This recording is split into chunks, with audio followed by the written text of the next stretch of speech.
El Colegio de la Academia Mexicana de Derecho de la Seguridad Social en Puebla presenta Dialéctica, un espacio para el debate de la seguridad social desde la economía, la política y la filosofía, con el maestro Andrés Tesmol Olivares. ¡Comenzamos! Muy buenas tardes, bienvenidos a Dialéctica, la seguridad social en debate. Hoy vamos a continuar el tema de la charla pasada de seguridad social, rectoría económica y PERFES. Hemos estado trayendo a debate o análisis cómo se va a financiar la seguridad social. Hasta este punto, y bueno, en los otros espacios se analiza jurídicamente la seguridad social, las reformas en materia de seguridad social y cada especialista va brindando una perspectiva de cada tema de seguridad social, desde el riesgo de trabajo, enfermedad general.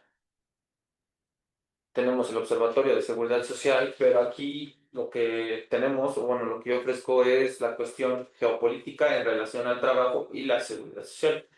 Es otro aspecto, otra rama de la seguridad social que es importante analizar. O sea, estamos analizando o estudiando las particularidades de la seguridad social, pero la seguridad social es parte de un mercado, de un sistema nacional y de un mercado global. Entonces es interesante o es importante analizar cómo vamos a financiarlo. Hemos planteado, de los temas que hemos visto aquí es cómo se va a financiar la seguridad social y hemos visto que puede ser tanto contributiva, que es la forma en la que se financia actualmente. Pero también nos hicimos la pregunta, ¿cómo lo vamos a financiar si el Estado fuera el rector económico? Es una de las líneas prioritarias de CECITI, que habla de cómo vamos a resolver los problemas prioritarios de nuestro país. Entonces, en una de sus líneas viene soberanía energética. Pero soberanía energética es soberanía económica, rectoría económica, y entonces a partir de tener un Estado que rige la economía, puede proteger a la clase trabajadora, que es la que usa la seguridad social. Pues ¿por qué? Porque, a ver, si los burgueses, vamos a llamarles así, o los ricos, no necesitan seguridad social porque ellos tienen pólizas de seguro que tienen los mismos efectos que la seguridad social, pero en hospitales privados y son anuales y ni siquiera generan un ahorro. Entonces sí es. Bueno, es otra muy buena pregunta. ¿Cuál es la diferencia entre un seguro privado y la seguridad social, y por qué conviene más la seguridad social? Pues de entrada porque, a pesar de que se borró el Fondo Solidario de Pensiones y se creó el sistema de capitalización individual, aún así sigue conviniendo la seguridad social, porque al final lo que se gasta en la póliza se va a ese fondo. En cambio, al contratar una póliza, solo se contrata una cobertura anual, y ya cuando esa cobertura se agota, pues ya nunca vas a recuperar ni un solo centavo de ese dinero. Entonces, pues la seguridad social sigue siendo necesaria para la clase trabajadora. Y bueno, regresando aquí al tema, vamos a retomar lo que pasó la clase pasada, bueno, la charla pasada, que fue que por qué Pemex es importante, o por qué la seguridad social depende de una rectoría económica o de un estado financiero más sólido. Entonces llegamos a que México es un estado petrolero y que tiene reservas. Y después vimos que Donald Trump lo sabe. Entonces por eso creó su decreto del día del Golfo de América, porque mañosamente va a iniciar la explotación petrolera en esas áreas, en esas regiones, para poder aprovechar la riqueza que no le pertenece, pero pues los norteamericanos, cuando han respetado la riqueza ajena, ¿no? De hecho, Norteamérica se ha construido gracias al saqueo. Así llegamos a que originalmente México, pues los pozos petroleros no le pertenecían, no le generaban rendimientos, únicamente se pagaban impuestos al timbre, así se le llamaba, y no, nunca se le consideró como una propiedad de los mexicanos. Eso se logró a partir de 1917. Entonces, entonces eso es lo que vamos a analizar hoy. Vamos a compartir pantalla. Pemex y la expropiación petrolera. Petróleos Mexicanos fue creado en 1938 a partir del antecedente constitucional de 1917. Es decir, en la Constitución se creó la Rectoría Económica del Estado y la propiedad del subsuelo, la propiedad originaria del subsuelo. Y entonces se creó la noción de que el Estado es dueño, o más bien el Estado mexicano, y es dueño de lo que hay en el subsuelo, tanto minas como la riqueza petrolera.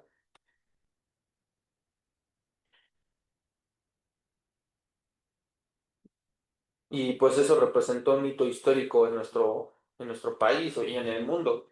¿Por qué? Porque se incorporó la rectoría económica y la propiedad de las empresas estratégicas. En este caso, pues se empezó a crear la noción de que el Estado mexicano era el dueño de la riqueza petrolera y posteriormente surgiría Pemex. Pero ¿cómo surgió Pemex?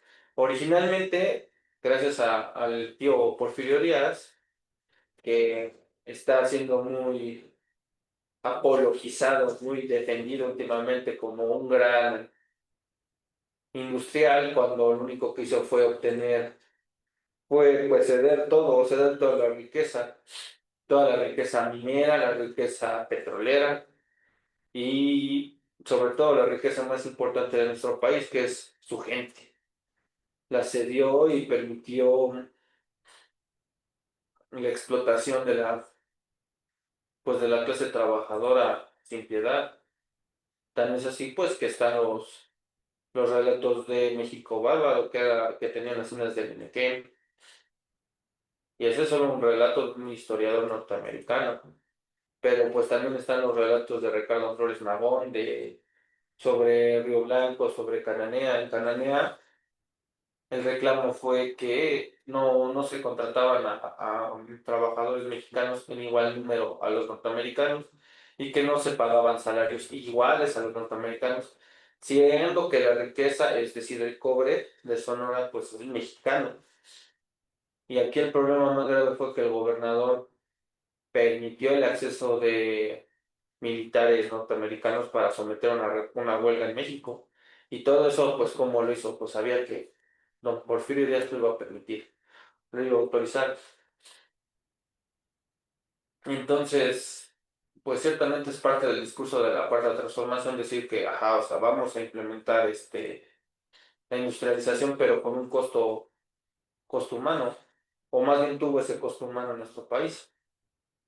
Entonces, pues de eso se trata de tener conciencia que, o sea, independientemente de que él use la cuarta transformación para defender su relato, también puede surgir otros partidos de oposición, igual el mismo perfil de izquierda, o sea, no necesariamente la izquierda le pertenece a Morena, o sea, puede haber un partido de oposición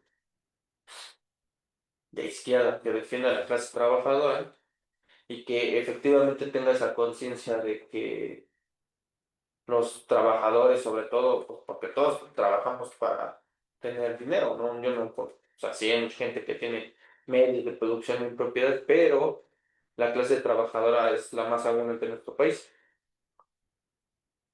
Entonces, pues esa es la conciencia, o sea, puede defenderse la dignidad de los trabajadores, la seguridad social, no necesariamente con el discurso morenista, porque no le pertenece en sí, es un discurso incluso que viene desde los planteamientos de Marx, Engels en el Manifiesto Comunista. ¿Por qué? Pues porque ahí hablan de que el Estado, una vez que los proletarios lleguen al Estado, tomen los medios de producción, y de eso se trata. Esa es la noción que se utilizó en la Constitución del 17 y posteriormente en 1937 y 38 que Lázaro Cárdenas utilizó para apropiarse o recuperar el petróleo. Entonces, no es un discurso que ellos hayan inventado, de hecho ellos digamos que se lo pusieron. Es más, hasta yo diría que ya nomás lo piratearon porque le pusieron, le llaman humanismo mexicano, pero son todos los planteamientos que Marx y Engels ya pusieron en el Manifiesto Comunista, en el Anti-Düring, en la crítica del programa de Gotha.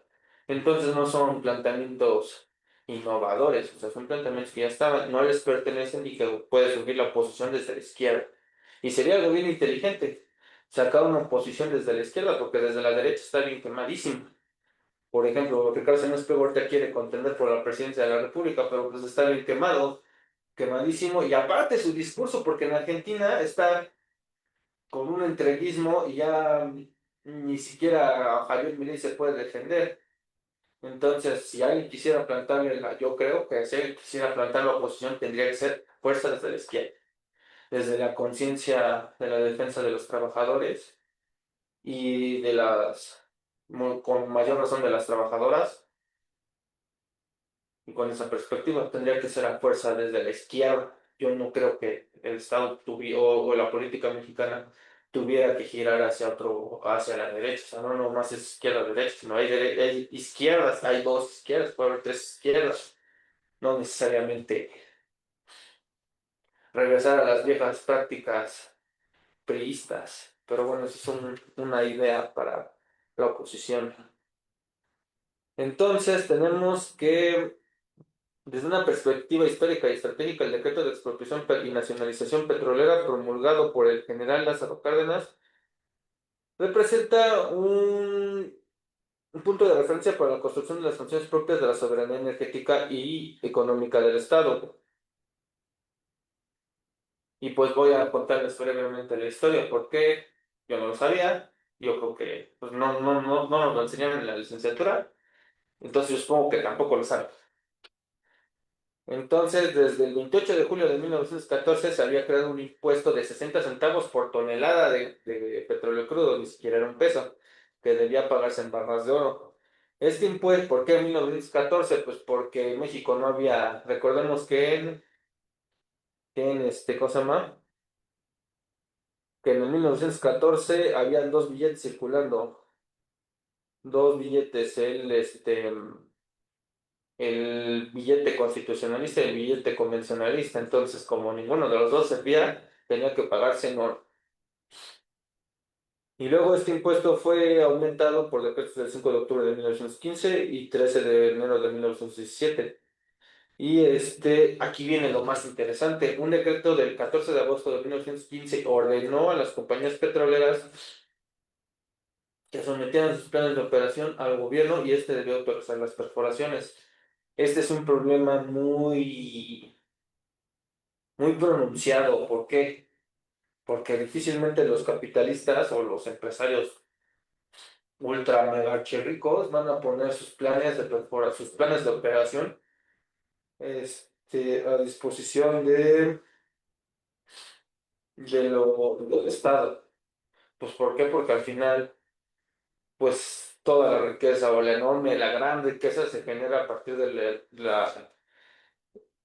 la defraudación fiscal. Entonces, nunca, desde 1915 hasta el 2025, se ha visto que efectivamente los grandes capitalistas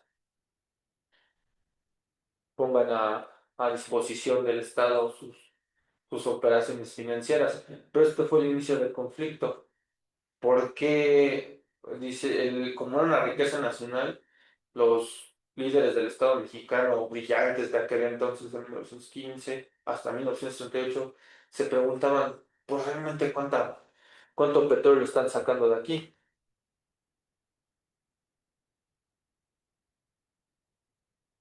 Entonces esa es la cuestión.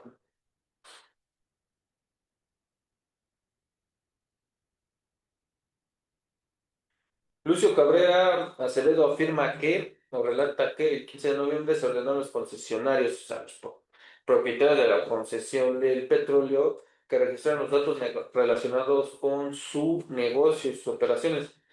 Y además, don Pastor Wright, brillante constitucionalista, ordenó a las compañías petroleras que debían usar el español en todas sus comunicaciones, pues porque se estaban comunicando en inglés, en francés, no estábamos manejar esa información, todos, y no era tan fácil aprender esos idiomas en ese entonces, y que usaran el sistema decimal.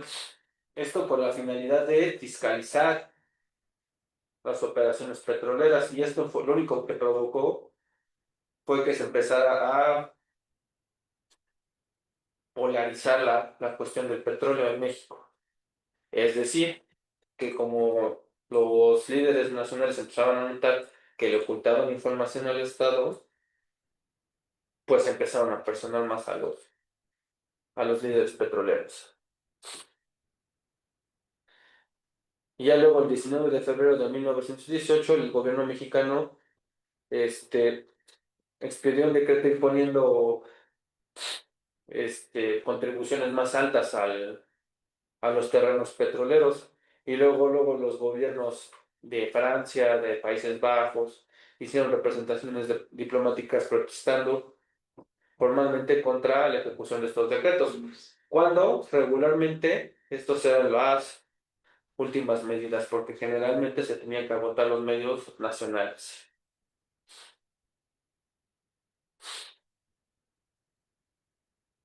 Sin embargo, como había gobernantes más bien más enérgicos, dijeron, no, nosotros estamos actuando íntegramente en el uso de la potestad fiscal que asista al Estado, y que los estados extranjeros no tienen ninguna facultad para intervenir. Dicho sea de paso, que en el 1917 empezaba a estallar la primera gran guerra en Europa. Entonces tampoco tenían tanta fuerza para venirse a meter aquí a México. ¿Qué más ocurría en Europa? La Revolución Rusa.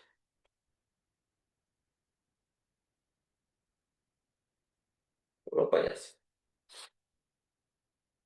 Y Venustiano Carranza refirió que la Constitución de 1917 derivó el sistema derivado del Código Minero de 1884, creado por el brillantísimo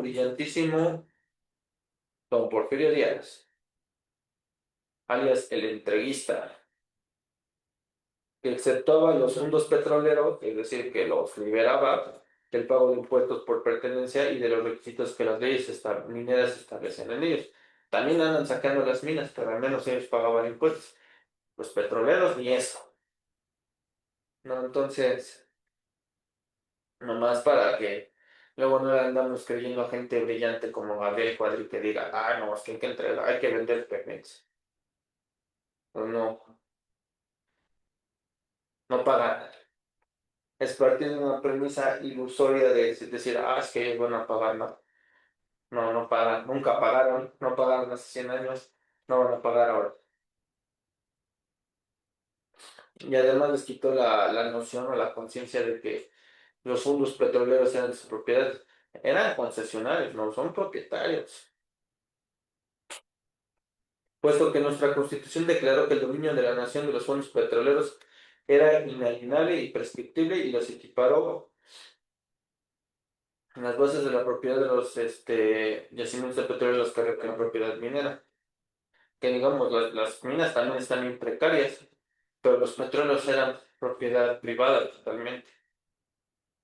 Y pues como, ¿por qué lo logró? Pues porque don Porfirio Díaz señala a Ricardo Flores Magón en sus obras seudónimas que, que buscaba obtener la popularidad en el extranjero que no recibía aquí en México. Pues porque aquí en México estaba suprimiendo y explotando a la clase trabajadora, y es la que he estudiado, porque todavía falta la de los agrarios, la de los agraristas, todo eso también, la gente que reclamó la propiedad de sus tierras, todo eso aparte.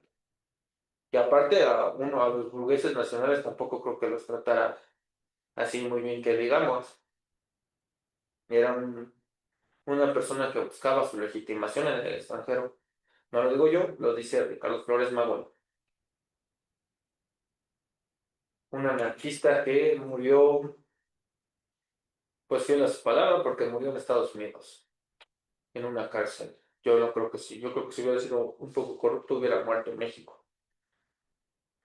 Entonces, más adelante Carranza en dicho informe expuso: El derecho de la nación sobre los yacimientos de petróleo en ejercicio de este derecho y en virtud de las facultades extraordinarias en el ramo de Hacienda, el Ejecutivo expidió la ley de impuestos sobre terrenos destinados a la exploración y explotación petrolera y se grabaron los contratos celebrados para la cesión de los privilegios creados por el Código del 84. Estableció, mientras se expidía la ley reglamentaria, una renta anual de 5 pesos por hectárea y el señorío, equivalente al 5% de la producción, impuesto que viene a representar el valor del usufructo que se otorgara.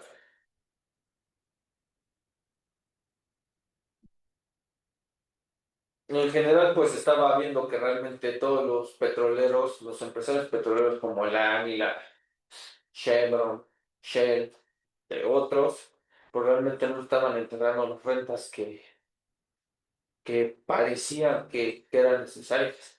Entonces, hasta aquí vemos que había un conflicto entre el Estado mexicano, que ya había empezado por ahí en 1917, estrictamente porque los dueños del petróleo no querían pagar impuestos, imagínense. Es más, ni siquiera son tan listos, porque si hubieran sido más listos, hubieran pagado los impuestos y ya, de todas maneras, seguirían siendo los propietarios. Me pregunta el licenciado Jacob Gámez Hernández, que si comparto la idea del doctor Jalife de una Secretaría de Minos o eso ahuyentará a las mineras extranjeras. Pues no las ahuyentaría porque al final no nos hacen un favor y creo que esa es la premisa de la cual deberíamos partir. No nos hacen un favor los mineros, ellos vienen a extraer. Acá no es como que no podamos utilizar la herramienta para perforar una mina o para extraerla. Ellos vienen aquí y sacarlos, ¿no? Pues los ahuyentemos, ¿no? Pues que se vayan, hasta sería un favor que se fueran. Debería tener una Secretaría de Minas, pues sí, para fiscalizar realmente cuánto se explota y cuánto se elude de impuesto. Eso es lo que debería haber.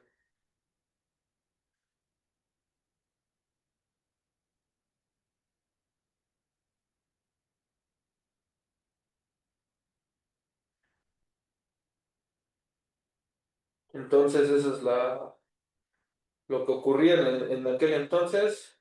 Se escaparon los, los mineros y los petroleros, ¿no? Porque ellos, en esencia, siempre ha sido el conflicto. Yo supongo que es un conflicto como de clase, de decir, yo por qué voy a negociar con ellos, que es lo mismo que dice el famosísimo tío Richie, dice, yo por qué les voy a pagar impuestos a, este, a estos piojosos de la 4T. Es de verdad, es un discurso netamente clasista, porque ¿quién nos cree? Tampoco creo que Carlos Slim sea muy benefactor del pueblo, solo que es más listo. Solo que él vio que dijo, no voy a tener problemas con el presidente, no me puedo meter con el presidente, no me conviene meterme con el presidente. Dijo, no, pues voy a pagar mis impuestos y santa paz. Ricardo Salinas se sintió más chido. Dijo, le voy a ganar porque yo controlo la Suprema Corte. No contó con que iban a llegar a obtener la mayoría calificada y le quitaron la Suprema Corte. Ese conflicto es por eso. Tenemos jueces del bienestar por eso. Entonces, pero regresando aquí al punto, tenemos que ver cómo se inició el conflicto. Pues estrictamente por no pagar impuestos, o sea, ni siquiera fue un conflicto nacionalista, fue un conflicto en que pues, no se pagaba lo que consumían o lo que extraían. Y eso es lo interesante.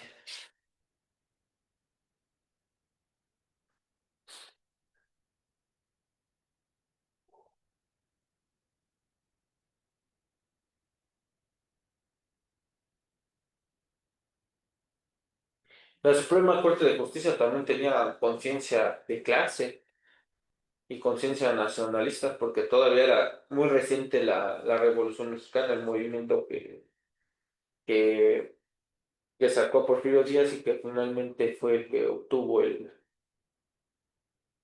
control de nuestro país. o estabilizó y cumplió las promesas. ¿Por qué? Porque luego hay un brillantísimo historiador llamado Sosunelli que dice, es que la revolución no hubo revolución porque solo fue un cambio de poder, no tenía ideas claras. Pero pues déjenme decirles que es un tremendo animal porque no ha leído la Constitución y no ve que hay un artículo que establece el reparto agrario. Ya, con eso ya fue una revolución. ¿Por qué? Pues porque quitó la propiedad privada de los terrenos comunitarios y los repartió, ordenó el reparto de tierras. Y luego hay un 123 constitucional por ahí que dice, vamos a medir entre los factores de producción y se reconoció el derecho del trabajo. Ya con eso ya podemos hablar de revolución, porque tenemos un derecho agrario y tenemos un derecho del trabajo. Entonces, no veo, no consuman esa literatura. Mínimo hay otros lectores más críticos y vamos a comerciales. Hay otros lectores más críticos que dicen, no fue tan grave el problema. Ah, bueno, te la creo. Que digan que no fue tan grave, a que digan, no hubo revolución.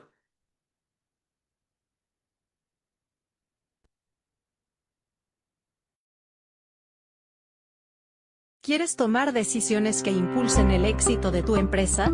En Éxito. Capacitación empresarial. Te brindamos las herramientas necesarias para tomar decisiones directivas, operativas y profesionales informadas y efectivas. Y para profundizar en el conocimiento jurídico, Popocatépetl Editores te ofrece obras jurídicas de alta calidad. Comienza a impulsar el éxito de tu empresa hoy mismo.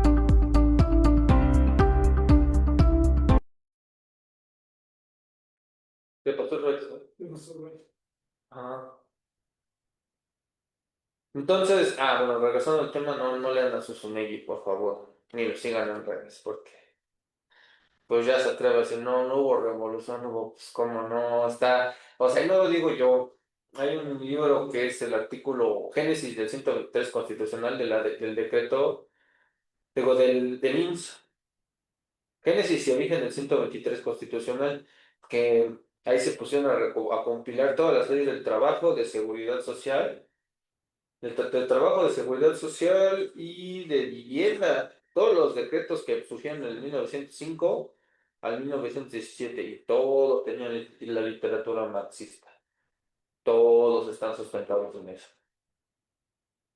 Entonces, está loco, no le crean. Sí hubo revolución. Y bueno. Y sobre todo también, y don Pastor Rice, pues también en el Génesis del artículo 120, del 27 y del 123, pues también empieza a hablar de eso. Necesitamos tomar la rectoría. Son planteamientos de economistas, no, o sea, no son de la 4T, no le pertenecen a nadie, le pertenecen a la humanidad. Así que digan, ay, no, es que la 4T. No, o sea, esos planteamientos son de la humanidad, de clase trabajadora. No es un discurso que sea propiedad de Sheinbaum o de alguien en específico. Los leyeron y creo que los han puesto a operar, pero de ahí a que sean su propiedad, no lo son. ¿De acuerdo? O sea, la dicotomía o la lucha, ahí puedes, repito, y yo creo que, no sé, espero que a alguien más se le haya ocurrido, que sacar un partido de oposición desde la izquierda. Pero bueno, seguimos. La Suprema Corte de Justicia ya había sentado varios precedentes en el sentido de la facultad económica coactiva y el cobro de impuestos que eran indispensables para la subsistencia del Estado, por lo cual el amparo era improcedente contra ellos, es decir, estos se quisieron amparar y no lo lograron. Pero aquí lo interesante era la voluntad política de la Suprema Corte de Justicia de la Nación, pues porque sí, porque ellos además de tener, bueno, más bien tenían voluntad política, porque un fraude como el que intentó la última sesión hace un año de violentar abiertamente la Constitución, pues con una integración más vendida como la que teníamos antes, si hubieran empezado a conceder los amparos a las petroleras. Pero no solo eso, o sea, no solo era cuestión de que la ley se los impidiera, sino que la Suprema Corte sí, sí protegía o sí tenía una conciencia nacionalista. Entonces, por eso para mí fue un acierto que desmantelaran la integración anterior y la reforma constitucional en materia de de justicia. Y digo, ¿por qué? Pues porque si esta misma integración hubiera sido la que hubiera estado en ese entonces, sí les conceden los amparos. Si no, ¿cómo crees que vas a pagar impuestos? Es que quedar pobre. Entonces, pero el conflicto seguía, se estaba, se estaba encorriendo cada vez más. Entonces, ¿cómo lo hizo Lázaro Cárdenas para operar la expropiación petrolera? Es una pregunta muy interesante que a mí me llamó mucho la atención y espero que ustedes también. Y Lourdes Celis Salgado en el libro de Legado de Lázaro Cárdenas relata que pues teníamos a los sindicatos. Poco a poco los sindicatos empezaron a obtener de las petroleras contratos colectivos. Pero aquí nace la noción del contrato ley, porque se consigue un contrato para una industria determinada. Antes teníamos los contratos colectivos que eran una empresa, pero un contrato para una industria ya era algo más avanzado. Entonces había varios sindicatos. Y aquí la magia de don Lázaro Cárdenas, brillantísimo político mexicano, extremadamente inteligente y extremadamente capaz, fue unificar a 17 líderes sindicales. ¿Alguien ha intentado trabajar en un sindicato? Ay, coméntenmelo. ¿Alguien ha intentado negociar con un líder sindical? ¿O se han metido en la política sindical? Para que vean qué difícil es. Ahora imagínense, congregar a los 17 sindicatos y unificarlos fue una hazaña política, yo creo que sin precedentes. Y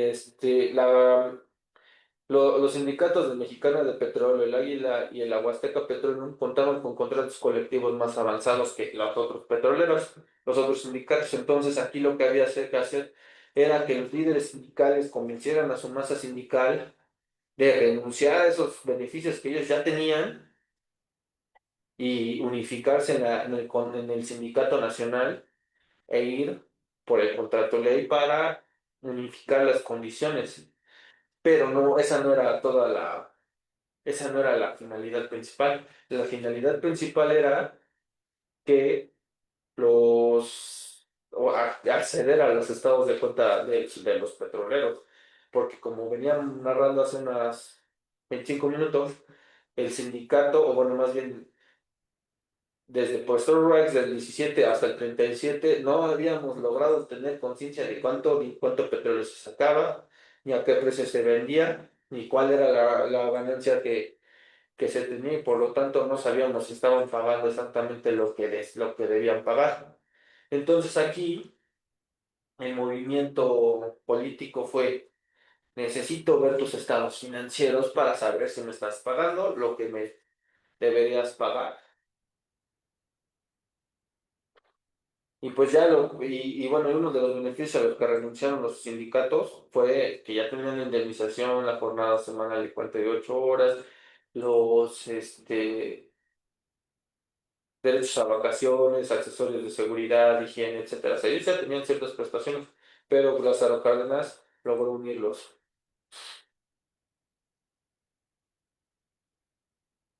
Y se expropió, pues en general, para que el Estado, y aquí la finalidad era también, y tenía que ser más listo todavía Lázaro Cárdenas, don Lázaro Cárdenas. ¿Por qué? Porque ajá, ya se la quité a los petroleros, falta que me la quieran cobrar los trabajadores, porque también ellos, y bueno, también aquí podemos saber por qué tienen las pensiones que tienen.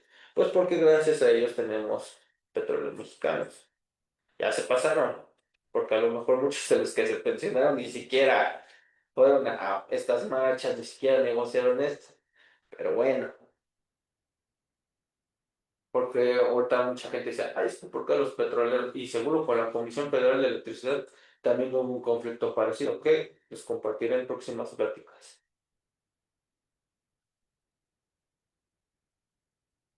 Entonces, poco a poco las organizaciones petroleras voluntarias forzosamente se fueron integrando al Sindicato Nacional.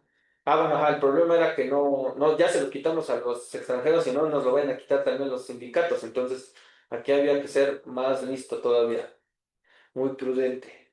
Y don Lázaro Cárdenas, pues muy inteligente y mucha voluntad más que inteligencia, porque pues él sabía que otro conflicto estaba por estallar en Europa, la Gran Guerra, se veía venir. Entonces él decía, pues parece que ellos van a tener problemas allá y no se van a venir a meter conmigo. Si hay un momento para hacerlo, es ahora, para lograr mi expropiación petrolera. Bueno, nuestra expropiación petrolera.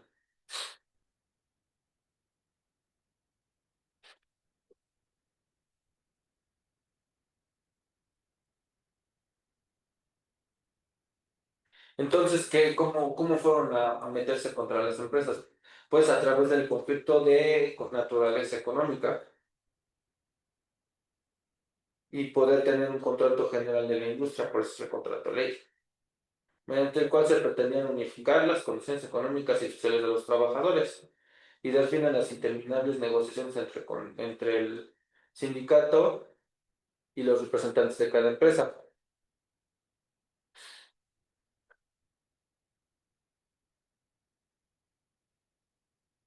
Y reunidos en la oficina de la Huasteca Petroleum Company, los representantes de las empresas enviaron un comunicado al Departamento de Trabajo sugiriéndose que se convocara a una convención obrera patronal para establecer las bases de la contratación que pudiera elevarse más tarde a la categoría de contrato ley para tratar de frenar el conflicto. Es decir, luego los sindicatos, digo, las empresas empezaron a tratar de negociar con el gobierno, pero era una estrategia que venía del gobierno. Repito, ahorita con cualquier que vaya a llegar a la Secretaría de Trabajo, luego le ayudan. Aquí era gente de valor, mucho valor.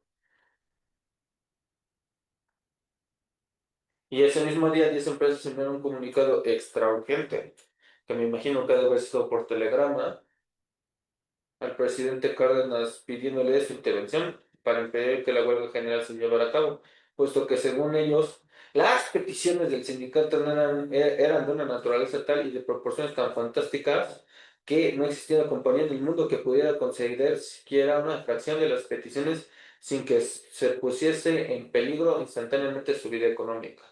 Pobres capitalistas, pobre burguesía.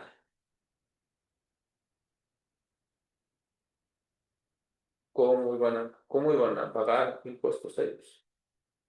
Y sobre todo, ¿cómo iban ellos a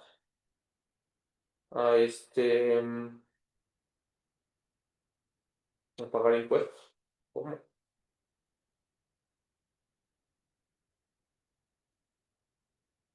Son muy amables para conciliar y más que en esos años había unas cuantas armas.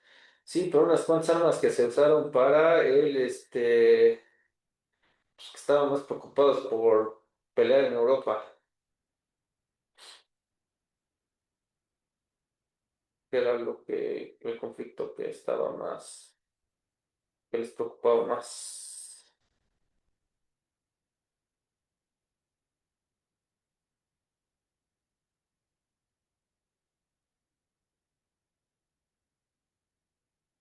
Y entonces aquí entró, como no lo iban a hacer por la vía de la negociación, pues buscaron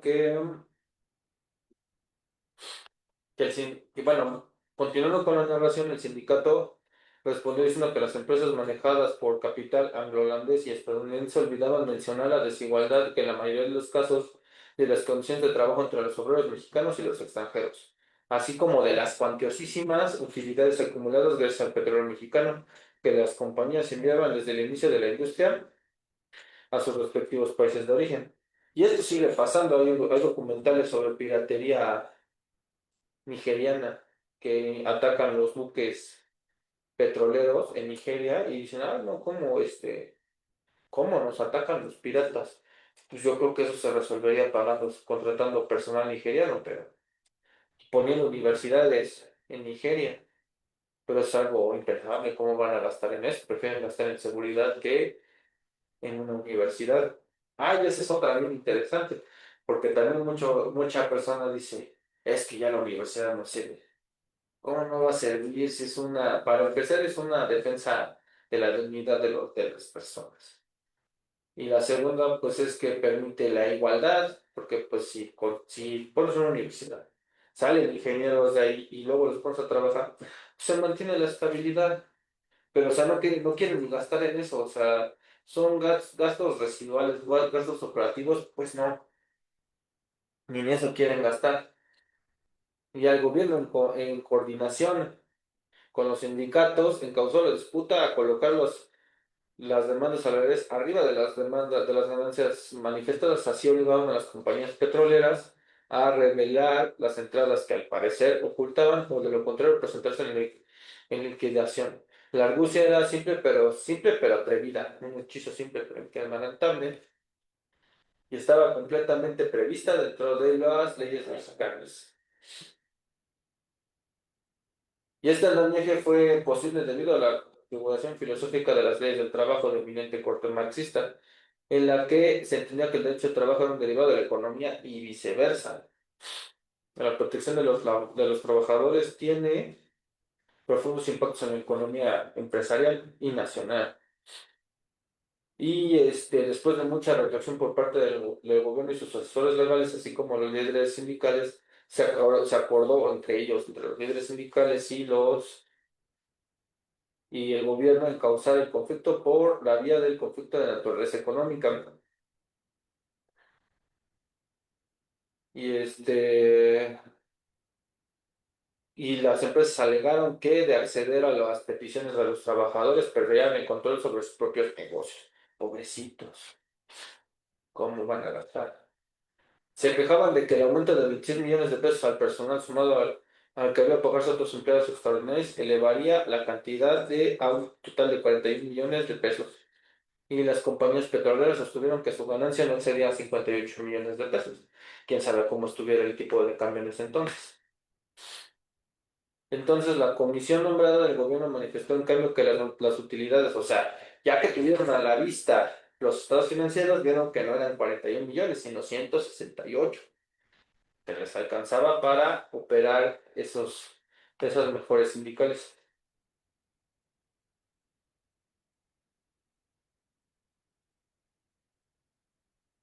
No, el licenciado Maldonado, buenas tardes, maestro. Trabajadores extranjeros pueden ser parte de sindicatos mineros y si no, nos puede recomendar un libro sobre la minería en México. Muchas gracias, excelente ponencia.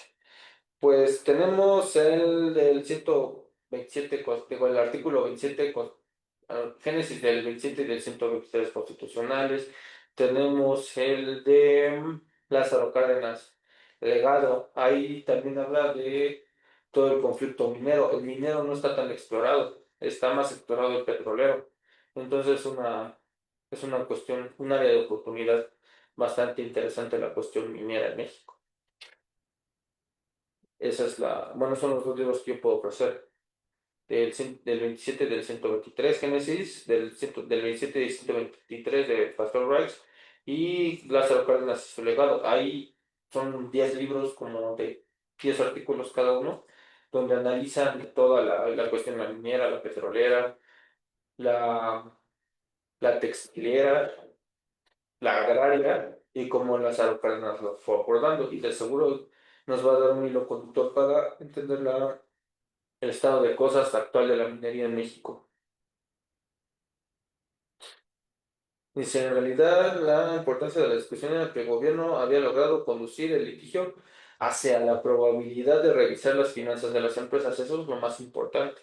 Ahorita tenemos un autor muy, muy, pues de renombre que se llama Thomas Piketty, es francés, que él dice, él habla de un impuesto a la renta mundial del 1% y tiene más o menos la misma finalidad, es saber cuánto ganan los ricos, porque así podríamos ver en qué estado estamos. O sea, realmente sigue el conflicto, imagínense como la historia no ha... Y aquí también sale una noción bien interesante de Marx, del manifiesto comunista, que la historia no avanza conforme al espíritu, como decía Hegel, sino avanza conforme a los sistemas económicos y seguimos en la historia del capitalismo. O sea, seguimos en la etapa del capitalismo. Entonces, repito e insisto, si ellos pudieran desmantelar todas las universidades, correr a todos los mexicanos, lo harían.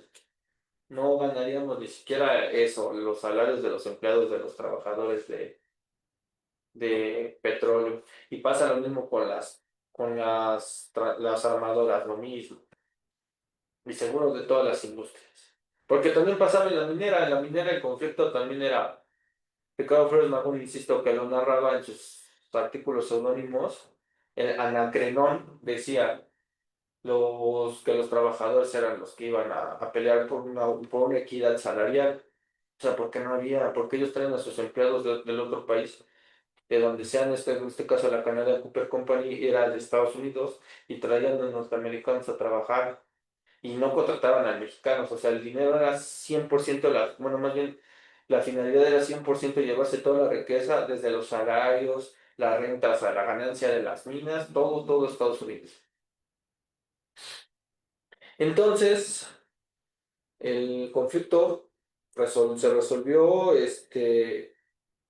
fue a través de este procedimiento del conflicto de naturaleza económica que el gobierno de Cárdenas logró acceder a esa información y poder dar inicio al proyecto de rectoría económica.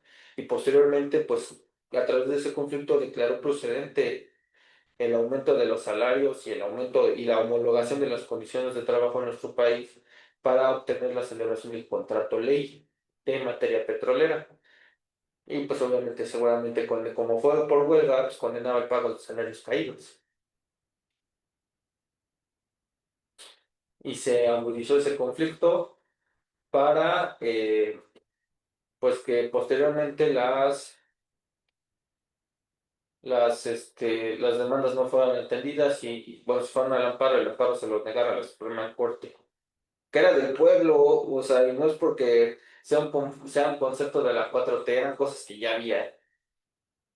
Hubo una Suprema Corte de Justicia que defendía al mexicano y le negó el amparo a los petroleros, y pues ante la negativa de acatar el laudo, don Lázaro Cárdenas emitió el decreto el 18 de marzo, el decreto petrolero, que el Estado no podía ceder el control de la industria petrolera en favor ni de los trabajadores ni de los extranjeros. Entonces, pues pero sí con su ayuda, y por eso les permitió y les concedió tantas prestaciones en los contratos colectivos. Se creó un hospital, se crearon todas las clínicas y todo el sistema de seguridad social que tiene Pemex. Pero fue gracias a la lucha colectiva también. O sea, esos derechos que ellos tienen como clase o como grupo, pues puedo decir que sí son bien ganados. Ya abusaron después, pero sí son bien ganados. Entonces, ya para cerrar nuestra charla de hoy y dejar dar pie a la tercera charla de Pemex, Rectoría Económica y Seguridad Social, pues pongo la obra de Santiago Álvarez Herrero, que dice Geopolítica Financiera y Petróleo. Y dice que si la expropiación no hubiera sido completada con la nacionalización, y él habla en el puro terreno de la hipótesis, la campaña contra petróleos mexicanos y contra la política petrolera del gobierno mexicano no sería tan violenta, tan perversa y tan sistemática como ha sido hoy. O sea, no es casualidad. Porque las empresas extranjeras habían tenido la esperanza de entenderse con las compañías privadas mexicanas y hubieran podido de todas maneras meter las manos en esa importante riqueza. Entonces ahora podemos entender cómo se obtuvo Pemex, no fue de gratis, y por qué la golpetean tanto, tan fuerte y tan seguida. Entonces eso es lo más interesante que puedo compartirles hoy, y pues posteriormente seguiremos caminando hacia la rectoría económica, la seguridad social y Pemex. En Pemex, rectoría económica y seguridad social 3, en este espacio dialéctica. La seguridad social en debate.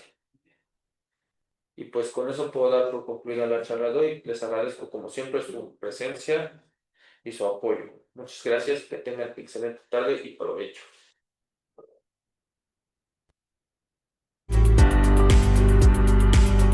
Ha sido un placer compartir este programa con ustedes.